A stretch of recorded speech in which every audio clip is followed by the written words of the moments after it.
Good morning, students. Today we will read and discuss lesson 4, whose name is A Question of Trust, written by Victor Canning. Footprints without feet का lesson 4 है ये, a question of trust. इसको Victor Canning ने लिखा है। तीसरा lesson जो midnight visitors था वो हमारे सिलेबस से डिलीट कर दिया है। CBSE has deleted the lesson 3rd from our syllabus. That's why we are reading lesson 4, A Question of Trust. Now let's see about the author Victor Canning.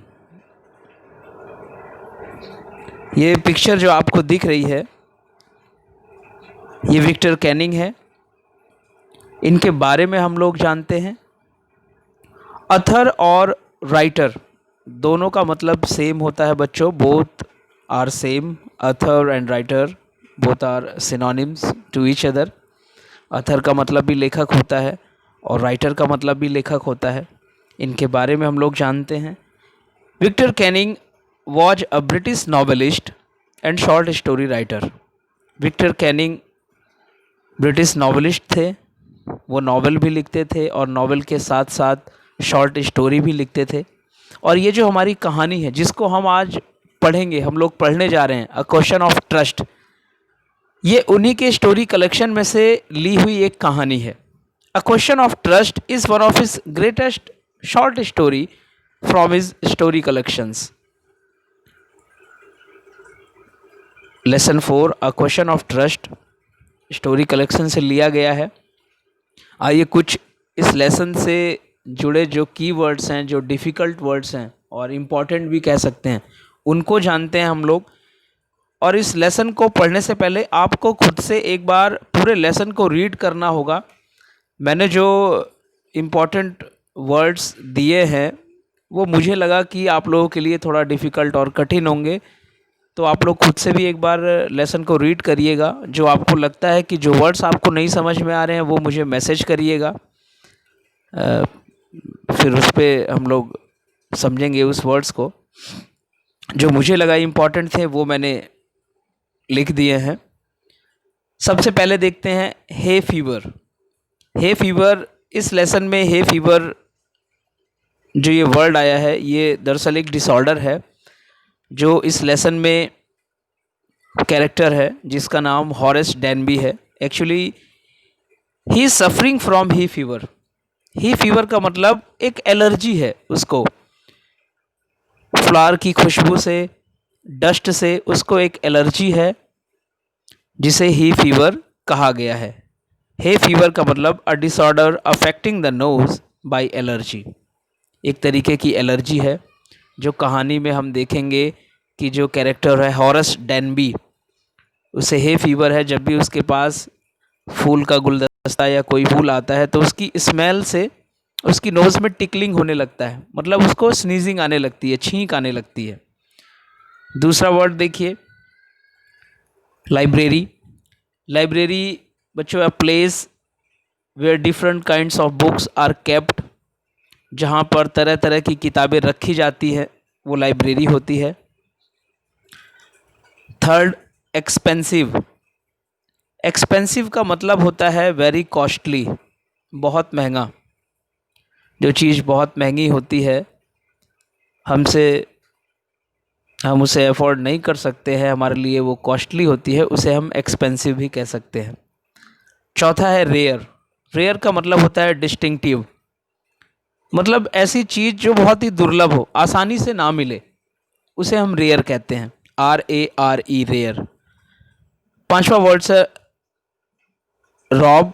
Rob का मतलब होता है लूट, मतलब लूटना, चोरी करना, डाका डालना।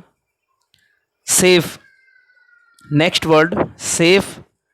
सेफ का मतलब बच्चों सुरक्षा भी होता है, लेकिन इस कहानी में सेफ का मतलब है a strong metal box.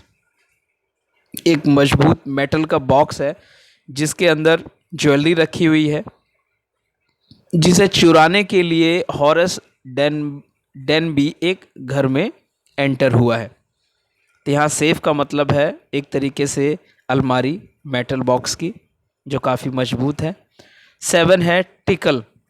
Tackle का मतलब होता है अनकंफर्टेबल फीलिंग, जो कि हॉरेस डेनबी को है। जब भी वो फ्लावर की स्मेल फील करता है तो उसके नोज़ में थोड़ी टिकलिंग, खुजली या स्नीजिंग होने लगती है। आई होप सारे वर्ड्स क्लियर हो गए होंगे। Hay fever, library, expensive, rare, rob, safe, tickle, सारे वर्ड्स को आप अपने नोटबुक में लिखते भी रहिएगा, साथ के साथ इसको याद भी करते रहिएगा, इनकी प्रैक्टिस भी करते रहिएगा, इन्हें बोलते भी रहिएगा। अब हम कुछ और वर्ड्स देखते हैं जो इस लेसन में आए हैं। हैंग। हैंग का मतलब होता है बच्चों टांगना। जैसे चाबी के गुच्छों को हम टांग देते हैं, अपने कपड़ों को टांग देते हैं हैंगर पे, हैंग से ही हैंगर बना है। नेक्स्ट वर्ड है पुट ऑन। पुट ऑन का मतलब होता है बच्चों पहनना, पहनना, जैसे ग्लव्स पहनना, कपड़े पहनना। नेक्स्ट वर्ड है स्टीयर्ड। स्टीयर्ड का मतलब होता है मूवमेंट्स, हिलना डुलना, मूवमेंट्स उसको बोलते हैं। हिंडर। हिंडर का मतलब होता है बाधा पहुंचाना, किसी काम में बाधा पहुंचाना, टू मेक डिफ़िकल्ट और स्लो। हैंडकरचीफ, इसका सिनोनिम्स कभी कभी करचीफ भी यूज़ करते हैं, हिंदी में इसको रुमाल बोलते हैं। नेक्स्ट वर्ड है डेस्परेट। DESPERATE। डेस्परेट का मतलब होता है वेरी सैड, बहुत उदास, दुखी। नेक्स्ट वर्ड है mend. MEND, mend. Mend means to make usable again, दोबारा यूज़ में लाने लायक बना लेना, और टू रिपेयर, और उसको रिपेयर करना। रिपेयर करना या दोबारा यूज़ के लायक बना लेना मेंड होता है। कुछ और भी वर्ड्स हैं, उनको भी देखते हैं। ये सेकंड लास्ट वर्ड है परसुएड। परसुएड का मतलब होता है समझाना, समझना लिखा हुआ है इसमें, इसे समझाना कर लीजिएगा। लास्ट वर्ड है बर्गलर। बर्गलर मीन्स होता है who illegally enters a house to steal things. कोई आदमी जो ज़बरदस्ती या चोरी से किसी के घर में घुसता है, किसी बिल्डिंग में, किसी घर में चुराने के उद्देश्य से। जैसे कि इस कहानी में हम देखेंगे कि हॉरेस डेनबी एक घर में घुसता है चोरी के उद्देश्य से, वो चुराने के लिए गया हुआ है, लेकिन उसके साथ क्या घटना होती है कि वो कुछ चुरा भी नहीं पाता और चोरी के इल्ज़ाम में जेल भी पहुंच जाता है। बहुत ही इंटरेस्टिंग स्टोरी है, अ क्वेश्चन ऑफ ट्रस्ट। इसको हम लोग पढ़ेंगे। पहले आप लोग इस लेसन के वर्ड्स क्लियर कर लीजिए, इस लेसन को एक बार खुद से भी रीड कर लीजिए, ताकि और भी कोई प्रॉब्लम, और भी कोई ऐसे वर्ड्स अगर आपको मिलते हैं तो मुझे मैसेज करिएगा व्हाट्सएप पे, उसको भी मैं डिस्कस करूँगा, बताऊँगा। आगे देखते हैं। वर्ड्स तो सारे क्लियर हो गए हैं मेरी तरफ से। आप लोग पढ़ेंगे तो ही जानेंगे कि कौन कौन से वर्ड्स आपको नहीं आ रहे हैं। अब आगे देखते हैं इम्पॉर्टेंट कैरेक्टर्स। इस कहानी में बहुत ज़्यादा कैरेक्टर्स तो नहीं है, लेकिन जो भी हैं बहुत इम्पॉर्टेंट है, क्योंकि कहानी ही सिर्फ 2 कैरेक्टर्स के रिवॉल्व्स घूमती रहती है। इसमें जो मेन कैरेक्टर है वो हॉरेस डेनबी। हॉरेस डेनबी एक चोर है, और ये ऐसा चोर है जिसके खुद के भी नियम कानून है। मतलब ही plan to steal but once in a year. साल में एक बार चोरी करने का नियम ये बनाता है, एक बार चोरी करने का नियम बनाता है। और ये किताबों का बड़ा शौकीन है, क्योंकि राइटर ने हमें स्टोरी में बताया है कि लगभग 15 साल पहले ये इसको एक बार सज़ा हुई थी, और इसको प्रिजन लाइब्रेरी में सर्व करने के लिए वहाँ रखा गया था, जहाँ इसे रेयर और एक्सपेंसिव बुक से जो है लव हो जाता है। अपनी एक खुद की ये हॉबी डेवलप कर लेता है प्रिजन में। तब से इसके दिमाग में ये आ जाता है कि मैं जब भी चोरी करूँगा तो मैं उन पैसों से महंगी किताबें खरीदूँगा और अपने घर में उसे सजाऊँगा। तो हॉरेस डेनबी एक चोर है, इसकी उम्र 50 साल है। मैं जब दूसरा वीडियो इसका बनाऊंगा तो उसमें मैं सारे कैरेक्टर की जो क्वालिटी है, कैरेक्टरिस्टिक्स, वो मैं उसमें लिख दूंगा। आप लोग अपनी कॉपी में लिखते रहिएगा। Shot over grange. Shot over Grange का मतलब ये इस कहानी में एक प्लेस है जहाँ पर एक घर होता है और उसी घर में हॉरेस डेनबी चोरी करने के लिए जाता है। शॉट ओवर ग्रेंज में मैंने, आप लोग फिर से सुन लीजिए, shot over grange, Horace Denby के बाद लिखा हुआ है shot over grange, a place, एक जगह है जहाँ पर एक घर होता है और उस घर के मालिक लंदन गए हुए हैं, जहाँ सिर्फ उसके हाउसकीपर रहते हैं और हाउसकीपर मूवी देखने के लिए सिनेमा हॉल गए हुए हैं। हॉरेस डेनबी को मौका मिलता है अंदर एंटर होने का। हॉरेस डेनबी वहाँ जाता है चोरी करने के उद्देश्य से। आगे क्या होता है ये हम अपने नेक्स्ट वीडियो में जानेंगे। तीसरा इसमें नाम है शैरी, SHERRY, शैरी। ये एक डॉग का नाम है। A dog in the house at Shotover Grange. जो शॉट ओवर ग्रेंज का घर होता है उस घर में एक डॉग है जिसका नाम शैरी है।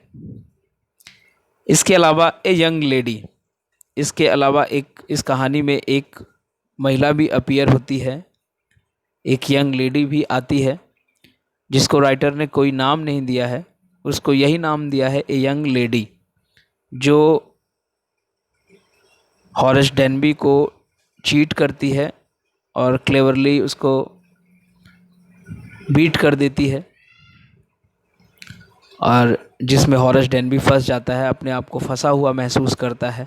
तो ये जो इम्पोर्टेंट कैरेक्टर्स हैं इनको भी आप दिमाग में बिठा लीजिए ताकि हॉरेस डेनबी जैसे ही आपके दिमाग में आए तो उसका जो पिक्चर है, उसका फिगर जो है वो आपके माइंड में आ जाना चाहिए कि हॉरेस डेनबी एक चोर था, 50 साल का था, उसके क्या शौक़ थे, साल में कितनी बार चोरी करता था वो,